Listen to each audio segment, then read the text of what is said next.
여러분들 실제적인 믿음 생활을 어떻게 할 것인가? 여러분들 먼저 예수님을 여러분이 믿는다면 기본적으로 가져야 될 확신이 있습니다. 기본적으로 가져야 될 확신은 여러분이 갖고 있어야 돼요. 첫째는 구원의 확신입니다. 여러분들이 신앙생활 하려면 구원의 확신이 먼저 있어야 되겠죠. 나는 구원받았다. 나는 모든 죄를 사함받았다. 나는 영생을 얻었다. 나는 정죄되지 않는다. 여러분들 나는 모든 죄를 사함받았다. 주님께서 우리는 자꾸 그래요. 내가 매일매일 죄를 짓고 있는데 무슨 모든 죄를 사함받았다는 게 나에게 무슨 의미냐 그런데 근본적으로 여러분들 우리의 죄는 믿음 안에서 하나님이 정죄하지 않으십니다. 하나님께서 이 죄의 모든 대가를 십자가에서 한꺼번에 다 처리하셨어요. 그래서 이제 우리는 하나님과 나와의 관계 속에서 문제가 있으면 해결하고 이렇게 나갈 것입니다. 나는 영생을 얻었다. 나는 정죄되지 않는다. 이것이 믿는 자가 기본적으로 가져야 될 확신입니다. 그래서 여러분들 탕자가 돌아왔을 때 제일 좋은 옷을 갖다 입히라고 그랬잖아요. 우리가 그 옷을 입은 사람이에요. 그 옷을 입었다는 확신을 갖고 있어야 돼요. 이건 내가 잘나서 입은 게 아닙니다. 주님이 나에게 입혀준 옷이에요. 그 옷을 입은 확신을 가지고 주님께 감사하고 감격하고 살아야 됩니다. 두 번째 우리가 가져야 될 확신은 뭐냐? 새 피조물의 확신입니다. 나는 새로운 피조물이라. 나 정체성에 대해 있죠. 자아 정체성. 나는 하나님의 성전이다. 나는 하나님의 자녀다. 나는 법 아래 있지 않고 은혜 아래 있다.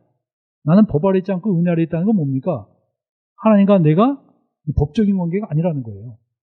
은혜의 관계라는 겁니다. 법적인 관계는 뭡니까? 여러분들 가게에 여러분이 취업하면 어떻게 돼요? 알바 취업할 때 어떻게 돼요? 법적인 관계죠? 내가 1시간 일하면 당신 얼마를 나에게 주십시오. 근데 여러분들 엄마하고 여러분과의 관계는 어떻습니까? 법적인 관계가 아닙니다. 그건 은혜의 관계입니다. 내가 아무 일도 안 했는데 엄마는 나를 위해서 수고를 하고 돈도 주고 용돈도 주고 그럽니다. 그죠? 은혜의 관계이기 때문에 그래요. 그 다음에 또 뭡니까?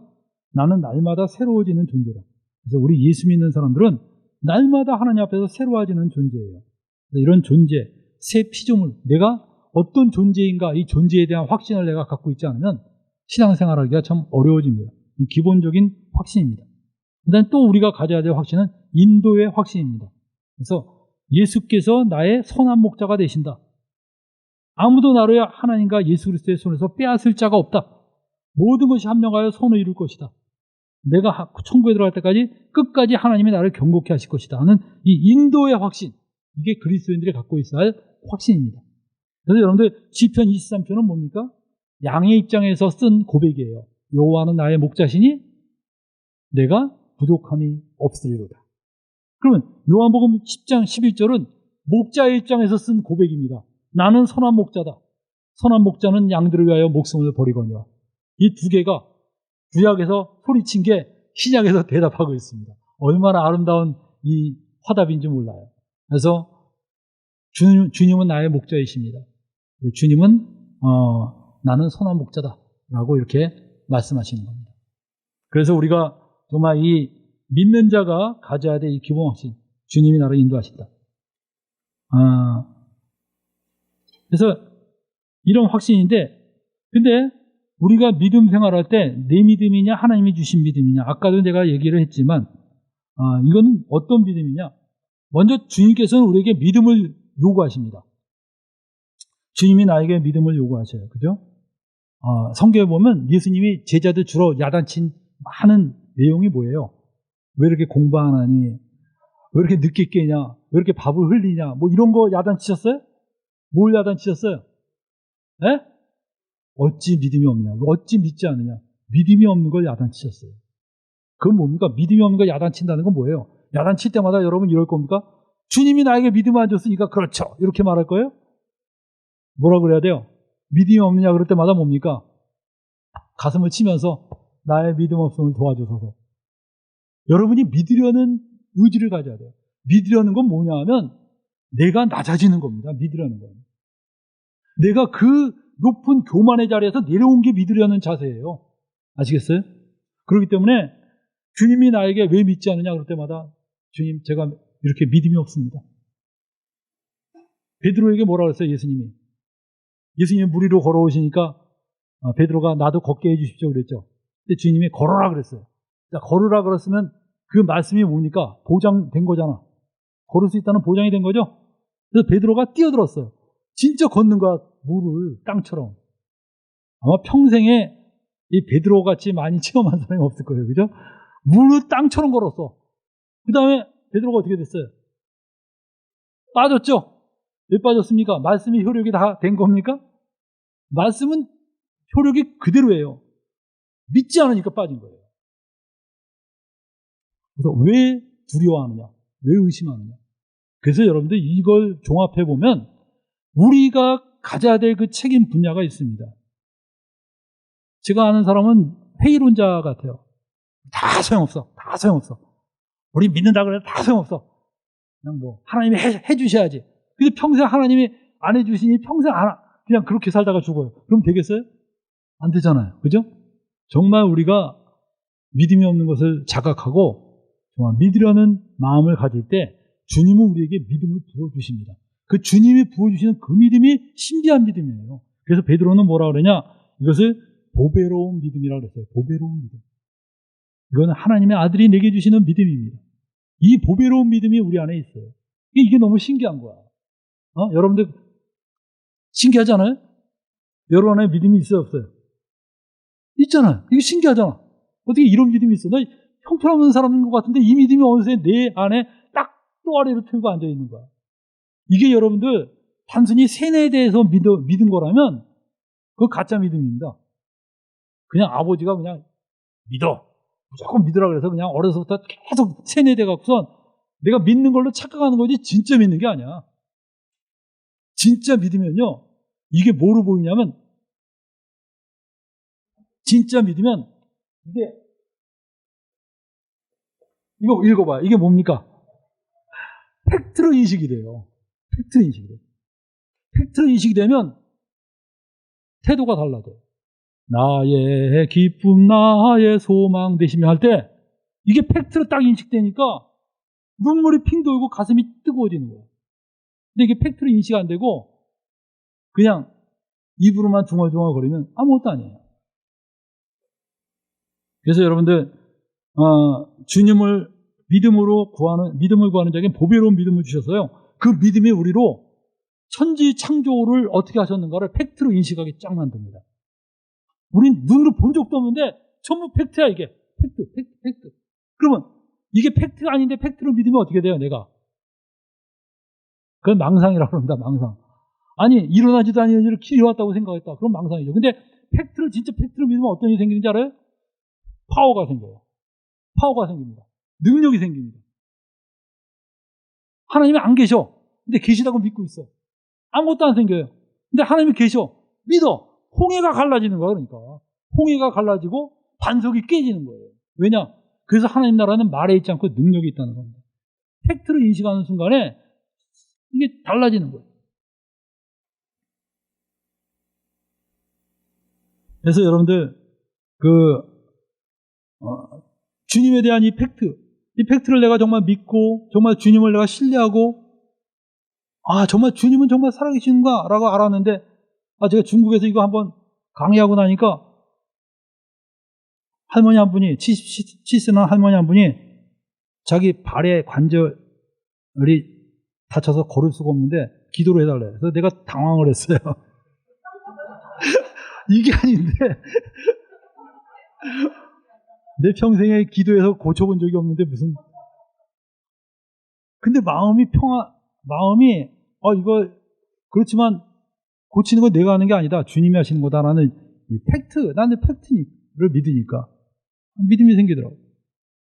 그냥 뭐 주님 알아서 하시겠지 해서 기도하는데 진짜 유식적인 기도로 해서요. 제가 무릎에다 손 이렇게 살짝 대고 옛날 같으면 무릎 꽉 잡고서 그냥 믿습니다 막 이러면서 내가 이 힘을 불어넣거든.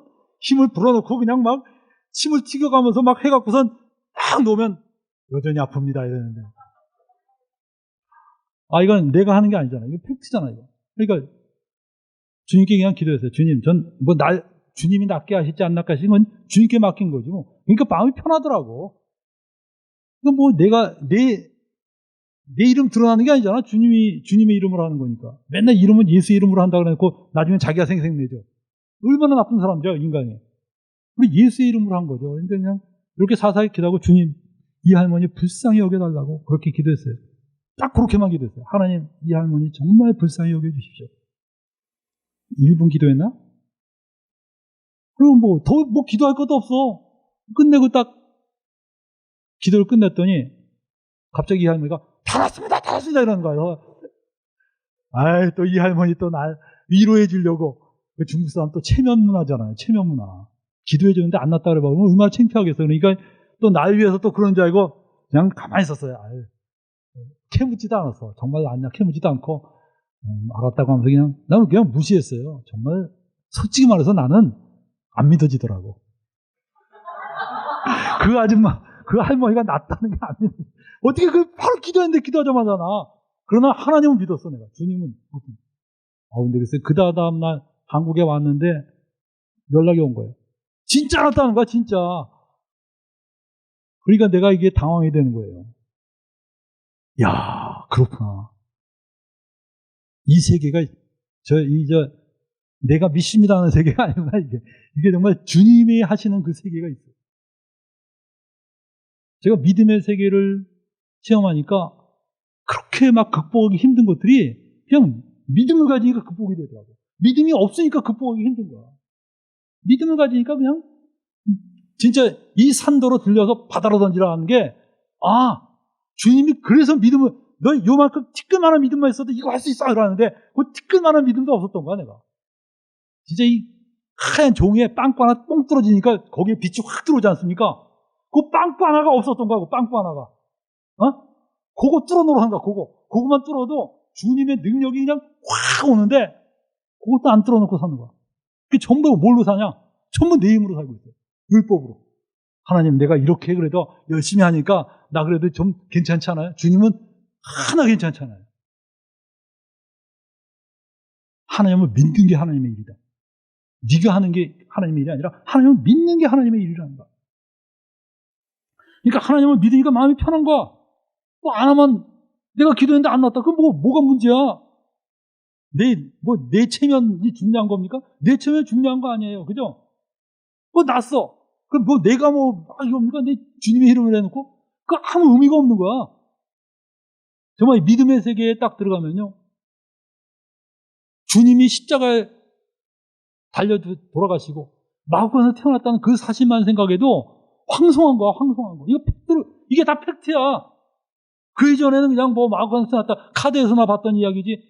내 딴에는 믿고 있다고 했지만 실제로 내 마음속에는 한번 믿질 않았어. 근데 이게 팩트로 딱 인식되니까요. 그냥 그 위대한 분이 어떻게 마구간에서 태어나냐. 그냥 눈물이 쏟아지는 거야, 그냥. 어떻게 이럴 수가 있나. 내가 고요한 밤 부를 때마다 우는 이유가 그거예요. 놀라운 거야, 이게. 이런 놀라운. 여러분들, 이 팩트로 인식하게 만든 게 바로 주님이 우리에게 부으신 믿음입니다. 그 믿음이 우리에게 있어요. 근데 믿음과 자기 암시. 믿음은 예수 그리스도와 연결되어 있어야 됩니다. 예수님과 연결되어 있지 않은 믿음은 자기 암시에 불과해요. 머리 대신 예수 그리스도를 붙잡지 않은 믿음은 헛된 것입니다. 믿음 자체가 기적을 이루는 게 아닙니다. 여러분들 이거 보세요. 이 옛날에 이런 책들 있죠. 이 책들 보면 의식혁명, 당신의 말 속에 성공이 있다. 정말 당신이 그렇다고 생각하면 그렇게 된다. 이런 책들이 이제 유행입니다.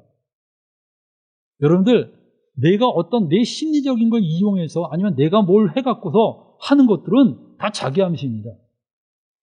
내가 어떻게 조금 하면 하나님을 움직여 볼 수 있지 않을까. 이게 전부 다 자기 암시예요. 여러분들, 베드로가 성전에 올라가다가 안진뱅이가 있어요. 그 안진뱅이한테 나사렛 예수의 이름으로 금과 은은 내게 없지만 내게 있는 것은 내게 주는데 곧 나사렛 예수의 이름으로 일어나라 그랬을 때 안진뱅이가 일어났습니다. 그죠?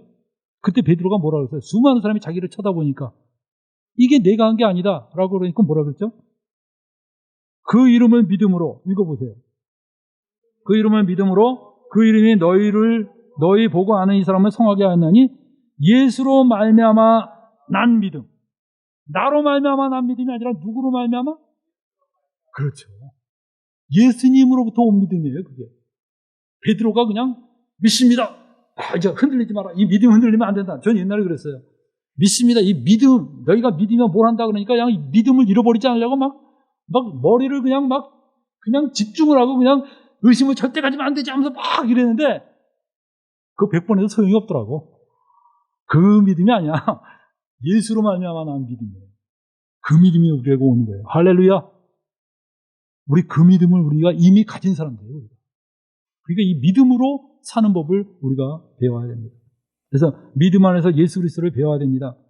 저희가 감각 없는 자되어 자신을 방탕에 방면하여 모든 더러운 것을 욕심으로 행하되 오직 너희는 그리스도를 이같이 배우지 아니하느니라. 우리는 누구를 배워야 됩니까? 예수 그리스도를 배워야 됩니다. 오직 그리스도를 배우라 그랬어요. 그리스도를 배워라. 오직 심령으로 새롭게 되어 하나님을 따라 의와 진리의 거룩함으로 지으심을 받은 새 사람을 입으라. 그리스도를 배우라는 거야. 그리스도를 배우라. 신앙생활은 딴 게 아니야. 그리스도를 배우는 겁니다. 그리스도를 배우는 게 뭡니까? 막 신학 공부를 하고 그 다음에 막 이 성경 토론하고 그 그리스도를 배우는 게 그게 그리스도를 배우는 걸까요? 그 그리스도에 대해서 배우는 거예요. 제가 요번에 이걸 정리하면서요. 막 그리스도의 법에 대해서 그 정의하는 게 너무 골치 아프고 막 골머리를 썼고 막 그랬어요. 그러니까 일주일 내내 이 파일만 생각하는 거야. 자, 난 주님을 묵상하고 살았을까요? 안 살았을까요? 네? 난 일주일 내내 이것만 생각했어. 정말 그리스도의 법이 뭡니까? 야, 근데 나 주님을 묵상하고 산 거야? 아니에요. 점점 꼬이더라고. 점점 꼬여. 점점 꼬여. 근데 내가 깨달았어요. 주님께서 나한테 묵상을 전혀 안 하는 삶을 살고 있다는 거예요. 성경을 여러분들 막 붙잡고 씨름하고 있다고 내가 주님을 묵상하는 게 아니에요. 진짜 주님의 어떠하심을 내가 묵상하고 그분에 대해서 경배하고 그분을 높이고 이런 삶이 묵상이지 신학 주제를 가지고 내가 곰곰이 생각한다. 그런 게 아니라는 거예요. 믿음 안에서 그리스도 예수를 체험하세요. 여러분들 여기 보세요. 여기 그림을 보면 아주 재밌는 그림 있죠. 자, 이 발 씻김을 당하는 사람이 누굽니까? 어떤 분이 그 사람이 예수라고 그러는데 깜짝 놀랐어요. 그림이 근데 정말 예수님 같아요. 발 씻김을 당하는 사람이. 옷이 빛나잖아. 근데 여러분들 발 씻김을 당하는 사람이 베드로죠. 베드로고 이 발 씻는 분이 바로 예수님이세요. 제가 왜 이 그림을 예를 들었냐면 여러분들 베드로는 발 씻김을 당했어요. 근데 베드로가 나중에 보니까 예수님이 어떤 분이에요? 말도 못하게 대단한 분이야. 정말 우주를 창조하신 그분이 인간으로 오셔서 자기하고 3년 동안 사는데 그분을 몰라보고 살았어. 3년 동안 정말 너무 가볍게 대하고 근데 그분이 자기 발까지 씻었어. 야, 나중에 보니까 엄청난 분이 자기 발을 씻긴 거야. 그 발 씻김을 당한 베드로는 다른 사람의 발을 씻길 때 교만할 수 있을까요? 없을까요? 네? 절대 없겠죠? 왜? 아니, 그런 위대한 분이 자기 발을 씻겼는데 자기가 하다못해 길거리 거지의 발을 씻겨도 그분과 나와의 격차가 아니야. 이 격차는 정말 내가 길거리에 거지 정말 도저히 용납할 수 없는 사람을 발을 씻겨도요. 그거는 정말 티끌이에요, 티끌. 근데 그분이 내 발을 씻겼어. 그러니까 교만할 수 없는 거예요. 저는 베드로 평생에 교만할 수 없었을 것 같아요. 베드로가 미치지 않은 한. 그런데 그 구전에 그런 얘기가 있습니다. 베드로가 그 로마에 도착했을 때요. 로마의 크리스찬들이 구름처럼 몰려왔대요. 내가 봐도 가겠어. 왜냐하면 예수님을 내가 믿고 있는데 그 예수님과 3년을 같이 다녔던 베드로가 그 수제자가 로마 항구에 나타났대. 가겠어요? 안 가겠어요? 네? 보러 가야죠. 이건 무슨 탤런트하고는 비교가 안 돼. 구름같이 옵니다. 그리고 막 심지어 이 사람 옷을 붙잡으면 병도 나. 거의 그냥 신이지 신. 그렇게 느껴질 정도로 대단한 사람이에요. 근데도 베드로는 교만할 수가 없었어요. 왜냐? 야, 자기가 섬겼던 예수님은 그렇게 사람들한테 인정 못 받고 멸시받고 예수님 나타났을 때 무슨 구름같이 모여서 막 이런 거 거의 없었잖아. 평생 멸시받고 천대받고 나중에 자기 발도 씻기고 가셨어. 그 예수님 생각하니까 나중에 십자가 못 박힐 때 난 똑같이 예수님 같이 못 박힌다. 거꾸로 못 박아라. 그게 왜냐하면 이 예수님이 진짜 어떤 분인가를 알았기 때문에 그래요. 팩트로 인식이 있기 때문에 그래, 그걸. 그냥 관념적으로 예수 믿은 게 아니라 진짜 예수님이 어떤 분인가를 아니까 그 삶 속에서 변화가 일어나요. 근데 여기 오른쪽에 보세요, 오른쪽. 오른쪽에 이 사람은 내가 그냥 임의로 지정한 사람이에요. 이 사람은 구경하는 사람이야. 가만히 보면서, 야, 저렇게 발 씻기면 멋있어 보인다. 그래서 나도 한번 그렇게 발 씻는 삶을 한번 살아봐야겠다. 그래서 이 사람이 그냥 구경한 상태에서 딴 사람의 또 발을 이렇게 씻겨요. 그러면 어떨까요? 느낌이. 나도 거의 예수님과 동급이다. 이런 아주 깜찍한 생각이 들겠어요? 안 되겠어요? 들죠. 그런 생각이 들어요. 그러니까 흉내낸 사람과 체험한 사람이 다른 거예요. 여러분이 성경을 통해서 배운 예수님, 그래 나도 예수님처럼 살아야지, 예수님을 본받아 살겠습니다. 깜찍한 겁니다, 여러분들. 깜찍한 거예요. 근데 여러분이 정말 예수님을 믿음으로써 그분을 내가 진짜 체험하고 나면요, 그분이 날 사랑하신 그 사랑으로 딴 사람 사랑할 때 교만할 수가 없어요. 절대 교만할 수가 없습니다. 아시겠어요? 그분이 정말 나를 용서하신 그 용서를 체험하고 나면 딴 사람 용서하는 게 힘들지가 않아요. 근데 이까지 용서로 무슨 잘난 체를 할 수 있겠어? 주님이 나를 용서하셨는데. 그래서 여러분들 믿음은 우리로 하여금 예수님을 체험하게 만듭니다. 예수님을 체험한 만큼만 여러분은 살 수 있어요. 여러분은 예수님을 요만큼 체험했는데 이만큼 살려고 그러면 뭐가 됩니까? 이건 오버히트입니다. 오버히트. 그 사람은 신앙생활 못하는 겁니다. 지치는 거예요. 쓰러지는 거예요.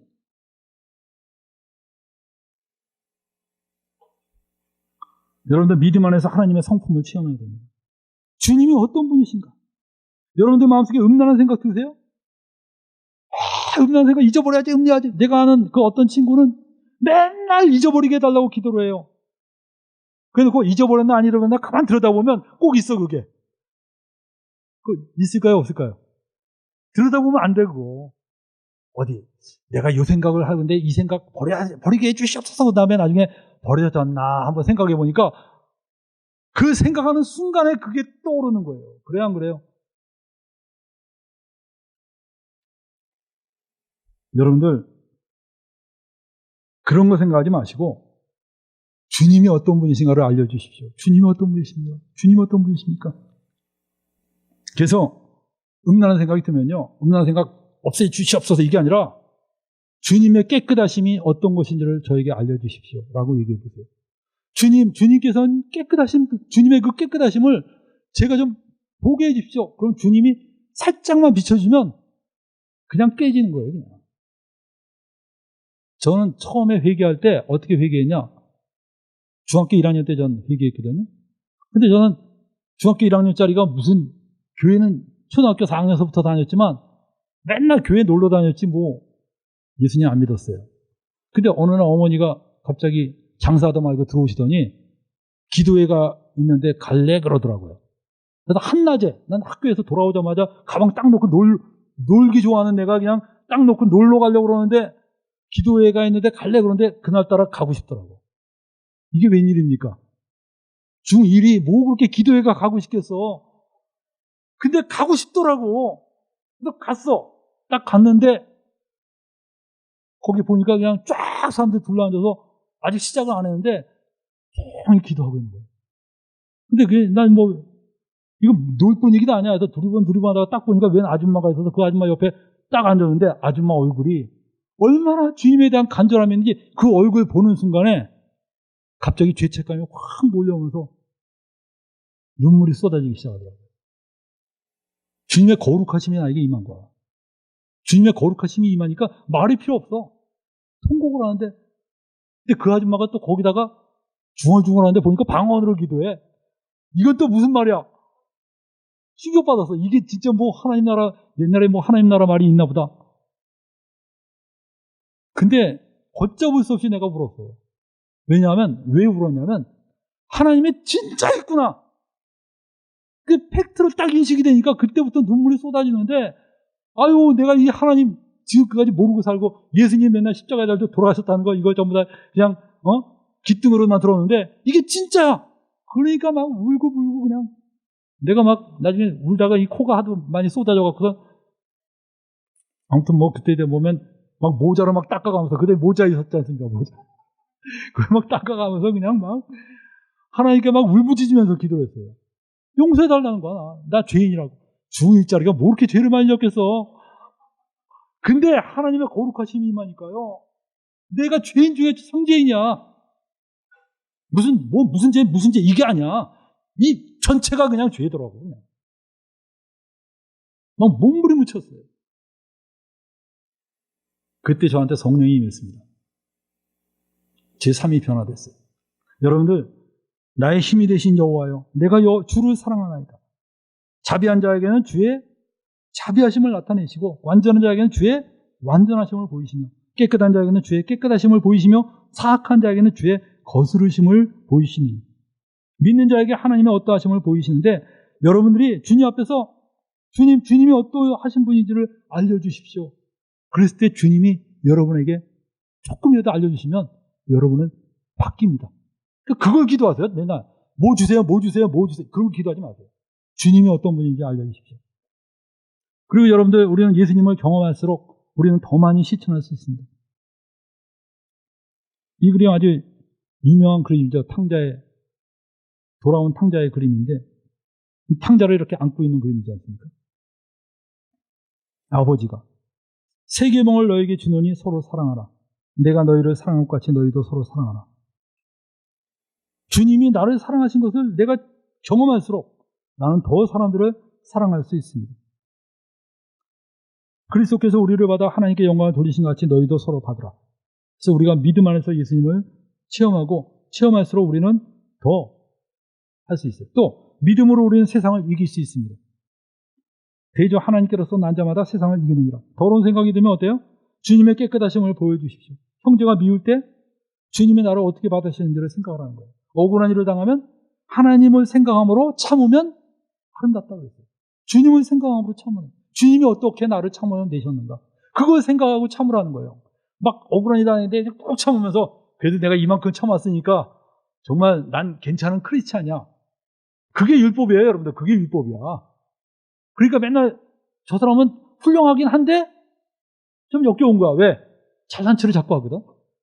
나 같은 사람 없다. 그렇죠. 잘해도 자꾸 잘난 체하면 어때요? 기분이. 근데 여러분이 주님을 생각하면요, 잘난 체가 안 된다니까? 잘난 체가 안 돼요, 그게. 믿음으로 우리 하나님의 일꾼이 됩니다. 집사를 뽑을 때 어떤 사람을 뽑느냐? 이런 사람 뽑으라고 그랬어요. 깨끗한 양심에 믿음의 비밀을 가진 사람을 뽑으라고 그랬어요. 믿음의 비밀을 가진 사람. 믿음의 비밀이 뭡니까? 그 사람은 믿음이 뭔지를 아는 사람이에요. 정말 그 사람은 믿음이 뭔지를 아는 사람. 그런 사람 집사로 뽑으라는 거야. 근데 여러분이 집사도 될 자격이 없는 사람들이 정말 강단에 서서 말씀을 전한다고 그래요. 믿음이 뭔지를 모르는 사람들이 전부 그냥 형제들을 권하고 있고, 믿음이 뭔지를 모르는 사람들이 장로가 되고 있고 권서가 되고 있고, 그러면 어떻게 되겠어요? 믿음의 비밀을 여러분 아셔요. 모든 크리스찬들은요, 믿음의 비밀을 갖고 있어요. 주님과 나 사이의 그 믿음, 그거 있습니다. 이게 점점 커져야 되죠. 여러분들, 믿음의 실천은 뭡니까? 여러분 어떻게 믿어요? 여러분 예수 믿습니까? 그럼 여러분들 믿음 생활은 어떻게 하죠? 믿음 생활이 뭡니까? 그랬더니 11조하고 주의 성수하는 겁니다. 뭔 세상에. 여러분들 11조하고 주의 성수하는 게 믿음 생활이에요? 여러분들, 우리가 믿어서 나온 행동이 그게 믿음이 아닙니다. 믿음은 그보다 훨씬 근본적인 거예요. 믿음 생활은 딴 게 아닙니다, 여러분들. 예수 그리스도를 묵상하는 게 믿음 생활이에요. 주님은 묵상하는 거예요. 그러므로 함께 하늘의 부르심을 입은 거룩한 형제들아, 우리의 믿는 도리에 사도시며 대제사장이신 예수를 깊이 생각하라. 과거의 신앙 고백, 기독교적 사상, 이런 게 믿음이 아닙니다, 여러분. 그게 아니라 현재적으로 내가 주님을 믿어야 돼요. 그 믿음이 바로 어떤 믿음입니까? 주님을 묵상하는 거예요. 그 다음에 여러분들, 그럼 묵상. 주님은 묵상하라 그러는데, 묵상, 어떻게 묵상하느냐? 여러분들 그 묵상하는 방법을 우리가 좀 배울 필요가 있습니다. 우리 어떻게 묵상하면 좋을까? 묵상하는 방법. 저는 중국에 가서 어떤 형제한테 주님을 묵상합시다 했더니, 어떻게 묵상합니까? 그러더니 주님의 얼굴을 떠올리면 됩니까? 그러더라고요. 그래서 주님의 얼굴을 본 적이 있냐? 그랬더니 사진으로 옛날에 본 적 있죠. 여러분들 그 그림으로 나타난 예수님은 어때요? 그건 화가가 그린 거죠. 주님이 얼굴이 아니죠, 그건. 여러분들 묵상의 기초가 뭐냐? 묵상의 기초는 바로 그리스도 십자가입니다. 하나님의 아들께서 우리 죄를 위해 십자가에 죽으셨다는 사실을 묵상하는 거. 그게 묵상의 가장 기본적인 기초예요. 십자가를 묵상하는 거 있죠. 그 묵상에서 뭐가 나옵니까? 예수님이 내 죄를 위해서 십자가에 달려 죽으셨다. 이걸 팩트로 딱 받아들이는 순간에 여러분은 어떤 게 생기냐면 이런 게 생깁니다. 그리스도의 사랑, 주님의 사랑을 우리가 느낄 수 있어요. 또 하나님의 거룩하심, 주님이 우리 죄를 위해서 죽으셨다. 하나님의 거룩하심을 내가 체험하고 용서를 체험하고 죄사함의 확신을 갖게 되고 구원의 확신을 갖게 됩니다. 그리고 옛사람이 그리스도와 함께 내가 못 박혀 죽었다. 그리고 난 새로운 피조물이다. 이게 다 십자가에서 나오는 그 깨달음이에요. 또 뭡니까? 나는 형제를 사랑해야 한다. 주님이 나를 사랑하셨듯이 나도 형제를 사랑해야 한다. 형제를 용납해야 되고 거룩한 삶을 추구해야 되고 예수께서 하나님 나라의 왕이심을 인정하고 이게 다 주님이 내 죄를 위해서 십자가 달려 죽으셨다는 사실에서 파생되어 나오는 것들입니다. 그래서 묵상훈련의 기초가 바로 성찬입니다. 자, 제가 아까 여러분들 예수님께서 십자가에 달려 돌아가시기 한 일주일 전에 무슨 일을 하셨다고 그랬어요? 제자들에게 아주 그 중요한 합수훈련을 하신 거예요. 그 일주일 동안에 예수님이 아주 중요한 일들을 하셨는데 그 중에 하나가 무화과 나무 말려 죽인 거예요. 그래서 여기서 뭘 가르치셨다고요? 믿음이 뭔가를 가르치셨어요. 두 번째 하신 게 뭐냐? 밭이친 거예요. 그래서 너희는 어떻게 살아야 되는가? 밭잇는다는 건 절대 사람 지배하려고 하지 말고 사람들 네 종으로 만들지 말고 네가 섬기는 삶을 살아라. 이거 가르쳐 주셨어요. 세 번째 뭘 가르치셨냐? 세 번째 뭐냐면 성찬입니다. 이 성찬을 통해서 묵상 이런 식으로 해라. 묵상 훈련을 시키신 거예요. 떡을 떼면서 이것은 내 몸이다. 이 떡을 먹으면서 주님이 나의 죄를 위해서 죽으셨다는 것을 기억하고 묵상해라. 그래서 여러분들 성찬은 예수님의 십자가의 죽으심에 담긴 의미를 묵상하고 주님께서 나의 생명의 떡이고 주님이 나의 생명의 음료이심을 기억하고 영원히 예수님의 구주되심을 인정하고 믿음 안에서 그를 본받는 게 이 성찬이에요. 성찬이 굉장히 귀중한 겁니다, 여러분들. 예수님이 돌아가시기 일주일 남겨놓고 그냥 집중훈련 시킨 게 별 볼일 아닌 게 아니라 진짜 너의 신앙생활 이런 식으로 해라 하면서 딱 가르쳐 준 게 그거예요. 성찬이야. 성찬 여러분들 몇 번 해요, 1년에? 네? 1년에 성찬, 올해 들어와서 성찬 해보신 분 손 들어보세요. 네, 내리세요. 많이 하셨네. 그래서 초대교회 때는 성경이 있었어요, 없었어요? 초대교회 때. 네? 어떤 사람은 구약이 있었죠. 근데 구약도 이스라엘의 유대교회에서 회당에만 있었어요, 회당. 개인이 성경을 갖고 있는 사람은 어마어마한 부자거나 대단한 권세를 가진 사람이었습니다. 이방인 교회는 유대인 교회도 저 회당에 있을까 말까 하는데 이방인 교회는 전혀 없죠. 전혀 없어. 고린도 교회는 고린도 전서 보내준 거 있지만 에베소서가 없었어요. 로마 교회는 로마서는 있었지만 계시록 없었어. 뭐 이런 식으로 막 파편적으로 있었는데 심지어 바울도 예수님 한참 후에 바울이 예수님 믿었잖아요. 그래요, 안 그래요? 그럼 그 이전에는 로마서도 없고 에베소서도 없고 아무것도 없는데 뭘로 신앙생활했냐? 뭘로 신앙생활했을 것 같아요, 초대교회 교인들은. 사도들이 열심히 가르쳤겠죠. 사도도 12명밖에 안 돼요. 그리고 예루살렘에 모여 있었어. 그리고 복음은 전 세계로 퍼졌어요. 그들이 뭘로 신앙생활을 했겠어요? 여러분들 그들이 신앙생활한 게 딱 하나예요. 사도행전에 보면 이렇게 나왔습니다. 그들이 떡을 떼러 모였다고 그랬어요. 떡을 떼러 모였다. 여기 한번 읽어볼까요? 사도행전 20장 7절. 두 번째 한번 읽어보세요. 여기 두 번째 읽어보세요. 읽어봅시다. 시작. 안식 후 첫날이 무슨 날입니까? 주일날이에요. 주일날에 뭐 하러 모였다고요? 이방인들이 입으면 야, 회식하러 모였구나 이렇게 생각할 거예요. 여러분들 예배 드리러 모였다는 표현이 없어요. 사도행전에는. 떡을 떼러 모였다 그랬어요. 그러니까 예배가 뭡니까? 곧 떡을 떼는 거에서 떡을 떼는 거. 떡을 떼는 게 예배입니다. 떡을 떼는 게 얼마나 중요한데. 떡을 떼면서 뭡니까? 누구를 높여요? 예수 그리스도를 높여요. 하나님 아버지의 사랑을 찬양합니다. 그들은 떡을 떼면서 주님을 찬양하고 주님을 높이고 십자가를 묵상하고 그리스도께서 우리를 위해서 무엇을 하셨는가를 서로 나누었어요. 그러니까 그들의 신앙이 어떻게 됩니까? 거룩해지는 거예요. 왜? 주님을 묵상하니까. 누구를 닮겠어요? 자꾸 그럴 때마다. 주님을 닮아가는 거예요. 그러니까 그들은 그리스도의 법으로 제대로 산 거야. 근데 언제부터인가 이 떡을 떼는 게 너무 번거롭다 생각해서 1년에 2번만 떡을 떼기 시작했어요. 나머지는 없어진 거예요. 여러분 초대교회 때는요, 성찬을 모든 가정에서 성찬을 했어요.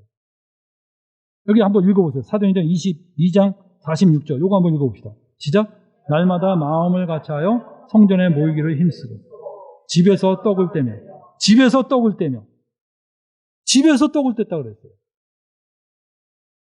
여러분들 저는 그 성직자와 평신도의 구분이 있는 것 자체가 종교개혁에 위배됩니다.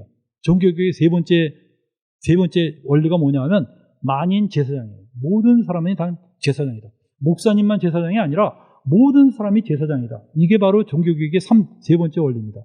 근데 여러분들 이 원리가 깨지면서 성직자와 평신도의 구분이 있으면서 가장 크게 교회가 타격을 받은 게 뭐냐면 성찬이에요. 왜냐하면 성찬은 성직자만 할 수 있다. 이 개념 때문에 모든 가정에서 성찬이 사라졌어요. 제가 중국에 가니까 너무 마음이 아팠어요. 제가 15년 전에 중국에 갔을 때는요, 중국에 있는 모든 교회들이 성직자와 평신도의 구분이 없었어요. 그래서 그들한테 내가 이제 이런 걸 설교하면요, 이런 걸 메시지하면 그들이 너무나 당연한 걸 한다고 이게 지루했어. 우린 누구나 다 성찬할 수 있습니다. 이러면 저게 무슨 세상스럽게 저 사람 저렇게 말하나 이랬거든. 20년이 지금 15년이 지난 후에 딱 가니까요, 중국이 다 바뀌었어요. 중국에 있는 교회들이 전부 이 목사님 체제로 있어요. 그걸 누가 만들었냐? 우리 한국의 선교사들이 가면서 무지무지하게 많이 신학교를 만들었구나. 자기 가정을, 자기 집을 신학교로 만들어서 자기 집에서 몇 년만 하면 안수 주고 보내고. 심지어 최근에는 필리핀에다 신학교를 세워갖고요, 열흘만 교육받으면 안수를 줘서 보낸대요. 근데 목사가 많이 양산되면 어때요? 좋아요, 나빠요? 좋지. 뭐 주님의 종들이 많으면 좋잖아. 근데 문제는 이 사람들이 주님에 대한 마음이 없는 사람들이 전부 타이틀 하나씩 받아갖고 가갖고선 교회에서 행세를 하고, 이건 내 권리다. 너희들이 하면 안 된다. 그러니까 중국에는 목사가 그렇게 많이 양산을 해도 중국이 얼마나 큰 나라입니까, 이게. 가정교회가 50개인데 성찬을 다 못하고 있어요. 왜 못하냐? 목사가 없어서. 그러니까 목사 한 명이 성찬하기 위해서 교회를 돌아다니는데 50개 돌아다니면 며칠 걸려요? 일주일에 한 번씩. 예? 1년 걸려. 1년에 한 번 성찬하는 거야. 그래서 내가 이번에 가서 이 교회관에 대해서 공부하면서요, 정말 이건 말도 안 된다. 주님이 우리에게 주신 이 엄청나게 귀중한 보물을 이걸 왜 다 잃어버렸냐? 누구나 해도 된다. 누구나 성찬해라. 성찬이 무슨 제사냐? 제사는 누구만 드릴 수 있어요. 근데 누가 제사장이에요? 제사라 할지라도 계시록에 뭐라 그랬냐? 저희를 나라와 제사장으로 삼으셨다고 그랬어요. 그래서 우리가 제사를 할지라도 우리는 드릴 수 있는데, 이건 제사가 아니고 기념이다, 기념. 주님을 기념하는데, 주님이 우리 죄를 위해서 죽으셨다는 걸 기념하고 찬양하는데, 여기에 무슨 자격이 필요하냐? 거듭난 사람은 누구나 할 수 있지. 남자, 여자도 필요 없어. 전 그래서 가정예배 드릴 때요, 성찬으로 해요. 성찬을 하니까 옛날에 성찬하기 전에는 가정예배 드릴 때 어떡합니까? 막 우리 그래도 예배의 그 폼은 또 있어갖고 어떻게 해요? 가정예배 찬양 한 장 드리고 성경 한 장 읽고 기도하고 또 설교까지 해요. 그러니까 애들이 막 몸부림을 쳐. 되지도 않는 설교가 막 하는 거. 싹 없앴어요. 그래서 성찬 떡을 떼면서 주님이 우리 죄를 위해서 죽으셨다. 얼마나 좋아. 주님이 나의 죄를 위해서 십자가에 달려 죽으셨다. 이 하나님의 사랑, 그분을 찬양하고 높이고 설교 필요 없어. 그거 딱 하고선 딱 끝내. 깔끔하게. 그러니까 마음이 주님께로 쫙 가는 거예요. 맨날 제 딸들어 예배 드리자고 설득하고 그랬는데 얼마 전에는 처음으로 내 딸이 아빠 예배 드리자 그래서 내가 깜짝 놀랐어요. 그냥 할렐루야가 저절로 나왔습니다. 왜냐? 성찬하자는 거야. 성찬하자. 얼마나 감사해요. 여러분들 성찬 회복이 돼야 됩니다. 제가 그랬어요. 성찬하면 예배가 너무 길어져서 그래서 내가 아니 딴 걸 빼면 되지. 설교 빼. 어떤 사람이 설교가 제일 중요한. 아닙니다. 예배의 꽃은 여러분들 성찬이에요. 설교가 아닙니다.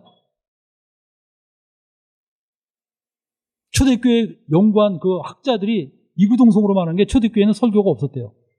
성찬이었습니다.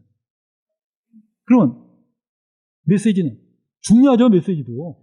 말씀을 알아야지 뭐 제대로 신앙생활 할 거 아니야. 근데 여러분들 무슨 신변 잡기 잡담하면서 성찬을 뺀다는 건 말이 안 돼요.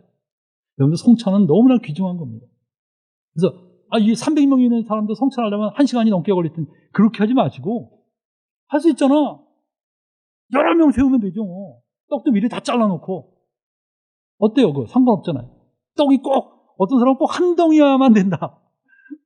그런 게 어디 있어요? 성경에 보면 고린도서에 보면 사람들이 막 와갖고선 서로 자기 떡 먹느라고 너희들 싸운다고 막 야단쳤어요. 그게 전부 다 자기 집에서 가져온 떡이야. 그 떡이 한 덩어리가 아니야. 그냥 이 집 저 집에서 다 가져온 떡으로 나눴다니까. 그리고 초대교회 때는요 밥 먹는 게 성찬이었어요. 밥 먹는 게 그냥 식사 자체가 성찬으로 시작해서 식사를 했어요. 근데 요즘은 그거 딱 분리됐죠. 여러분이 하루에 매일매일 여러분이 삶 속에서 성찬할 수만 있다면 그 사람 경건한 삶 살아요. 할렐루야. 왜? 주님을 묵상하니까. 주님을 담게 될 거 아니에요.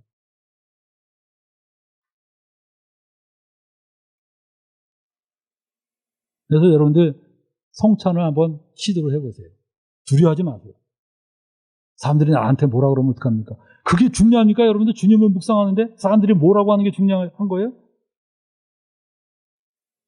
저는 그래서 제 제자들이 대학생들인데 대학생들이 몇 명이 딱 모여서 성찬을 했다고 그러더라고요. 너무나 은혜로웠다는 거야. 난 그 말을 듣고 너무 잘했다고 그랬어요. 걔들이 모여서 주님을 생각하고 주님을 묵상하고 얼마나 경건합니까? 얼마나 아름다워요.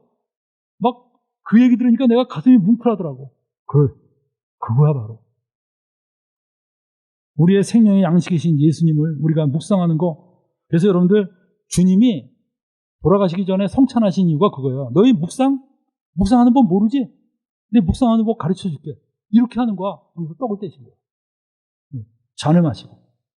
그럼 떡과 잔이 없으면 생각을 할 수 있잖아요.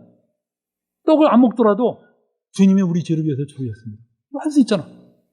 그 십자가를 묵상하는 게 십자가의 도입니다, 여러분. 딴 게 아니에요. 그 십자가를 묵상하는 게 십자가의 도고 거기서 여러분들 내가 십자가에 못 박혀 죽은 자라는 걸 깨닫게 되고 내가 주님이 나를 위해서 뭘 하신가를 깨닫고 내가 살게 되는 거예요. 우리의 생명의 양식이신 예수님. 나는 하늘로부터 내려온 산떡이니 사람이 이 떡을 먹으면 영생하리라. 나의 주 떡은 곧 세상의 생명을 위한 내 살이로다.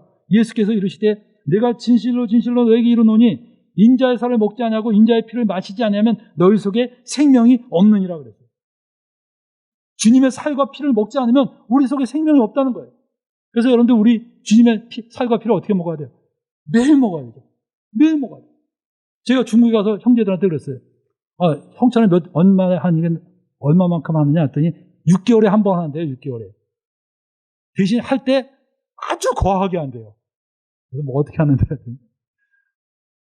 할 때 3일간 먼저 금식한대. 야, 정말. 그리고 그냥 성찬할 때 눈물바다가 된대요. 그냥. 그리고 안 우는 사람은 야단 맞는데요. 어떻게 감히 안 우느냐. 네가 막 침 발라가면서 나한테 그냥 이게 뭐 하는 건가. 그래서 내가 그랬어요. 형제님, 6개월에 한 번 밥을 거하게 먹는 사람과 매일매일 밥 조금씩 먹는 사람과 누가 더 건강할까요? 쭉 굶다가 6개월에 한 번 거하게 먹어. 진짜 먹을 때 찰지게 먹어. 그렇게 먹은 사람과 매일매일 밥 조금 먹는 사람, 누가 더 건강하겠어요? 예? 영적 건강도 마찬가지예요. 그렇게 거하게 하지 마시고 단 15분을 하더라도 정말 주님을 묵상하고 주님에 대한 감격과 감사 속에서 하라는 거예요. 그래서 그 형제들이 정말 이 성찬 그 의식 자체가 중요한 게 아니죠. 이게 얼마나 정말 우리 삶 속에서 필요한 것인가. 그래서 그리스도를 묵상함으로써 우리는 그리스도의 마음을 품게 됩니다. 너희 안에 이 마음을 품으라. 곧 그리스도 예수의 마음이니 그 마음이 나에게 들어오는 거예요. 다 같이 읽어봅시다. 시작. 곧 그리스도 예수의 마음. 그는 근본 하나님의 본체시나 하나님과 동등됨을 취할 것으로 여기지 아니하시고 오히려 자기를 비워 종의 형체를 가져 사람들과 같이 되었고 사람의 모양으로 나타나셨으며 자기를 낮추시고 죽기까지 복종하셨으니 곧 십자가에 죽으심이라. 여러분들 예수님 아는 지식에서 자라가라. 말씀 읽기, 말씀 암송, 기도 이런 걸 통해서 여러분이 뭘 배웁니까? 예수님을 묵상할 수 있어야 돼요. 여러분이 기도를 하는 것도 맨날 뭐 주십시오, 뭐 주십시오 이런 기도 많이 하죠. 그런 기도 4시간, 5시간씩 하는 사람 만나봐. 거룩한 게 아니라 고집만 잔뜩 세고 자기 아집만 있어. 도대체 기도를 4시간씩 하는 사람이 왜 이렇게 고집이 세냐? 기도를 4시간씩 하면 누구 닮아야 돼? 주님을 닮아야 되는데 주님은 하나도 안 닮았어요. 왜냐? 그 기도 내용이 맨날 뭐 주시옵소서, 내 아들 서울대 붙게 해주시고 사업이 잘 되게 해주시고 저 형제 뭘 해주시고 뭘 해주시고 주님을 만날 시간이 없어. 주님을 만날 시간이. 근데 그 기도를 바꿔보세요. 주님이 어떤 분이신지를 알게 해주십시오. 주님, 제가 주님을 좀 더 알기를 원합니다. 근데 주님이 나를 한 번만이라도 이렇게 만져주시면요 내 심령이 바뀝니다. 그래서 여러분들 성경 해석이나 신학적 지식과 씨름하는 게 묵상이 아니에요. 주님이 어떠하심을 생각하는 게 묵상이고 그 주님의 어떠하심 속에서 주님의 그 어루만짐을 체험하는 것이 바로 이 묵상의 믿음의 훈련입니다. F.B. 마이어 목사에 대해서 제가 얘기하겠습니다. 이 F.B. 마이어 목사는 굉장히 유명한 목사인데 아시는 분 손 들어보세요. 우리 뭐 지식이 일천하여 이분이 어떤 분이냐면 굉장히 유명한 사람입니다. 이 사람이 쓴 저서가 굉장히 많은데 그 F.B. 마이어 목사가 1929년 82세로 세상을 떠날 때까지 목회 생활은 계속되었고 많은 저서를 통해 세상에 그 이름이 알려졌으며 피곤을 모르는 하나님의 종이라는 별명까지 들었습니다. 한 번은 80세의 고령으로 미국을 방문해서 설교를 하게 되었는데 신체가 극히 노쇠하여 의자에 앉아서 설교를 했습니다. 물론 그의 음성을 뒤에서는 거의 들을 수가 없는 형편이었습니다. 그런데 그 설교에 얼마나 은혜가 충만했는지 그가 강단에서 내려오자 어떤 목사가 그에게 이렇게 어떻게 그렇게 사람을 감동시키는 능력이 있는지를 묻자 마이어가 대답했습니다. 다 같이 읽어보세요. 뭐라고요? 30년 동안 매 20분마다 갈보리의 십자가를 묵상. 난 도전이 되죠. 어떻게 해요? 20분마다 십자가를 묵상했대요. 한마디로 성찬에 그 참여한 겁니다. 떡만 안 떴을 뿐이지 그 갈보리의 십자가 묵상이 바로 성찬이에요. 그러니까 이 사람이 거룩한 사람인 거야. 정말 82세인데 주님의 얼굴을 닮은 거야.